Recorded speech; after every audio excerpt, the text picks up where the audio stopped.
এটাই দরকার। ওই ছেলে আপনাকে একদিন ফোন করবে, ওই ছেলে আপনার পরিবারটাকে ধ্বংস করে দেবে, আপনার সন্তান তার দ্বারা করে দেবে। যেই লোকটা বাবা বেঁচে হইতে পারে সে আপনার ভাই, একদিন ওই আপনার ভাইয়ের জন্য আপনার সন্তান গুণাবে, কারণ ও আপনার সন্তানের বাবা বেঁচাবে, আপনার সন্তানটা দিয়া হত্যা করাবে। অতএব আপনারা দয়া করে এই তথ্যটা দেবেন।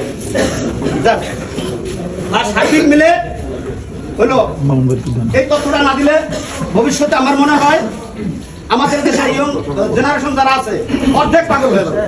এখান থেকে জাতিকে রক্ষা করার জন্য অন্তত পক্ষে এতটুকু সহযোগিতা আমাদেরকে করুন, আমরা প্রশাসনের মাধ্যমে সার্বিক সহযোগিতা আপনাদের করুন।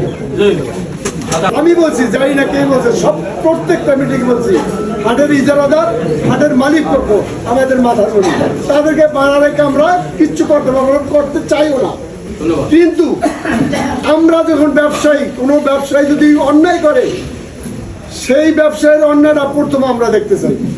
আমরা যদি না পারি তখন আপনারা দেখেন। সুন্দর কথা, এই যে সমস্যা আছে, আপনারা ব্যবসায়ীরা যদি পয়সা সমাধান করতে পারেন, দেখতে ভালো কিছু নাই।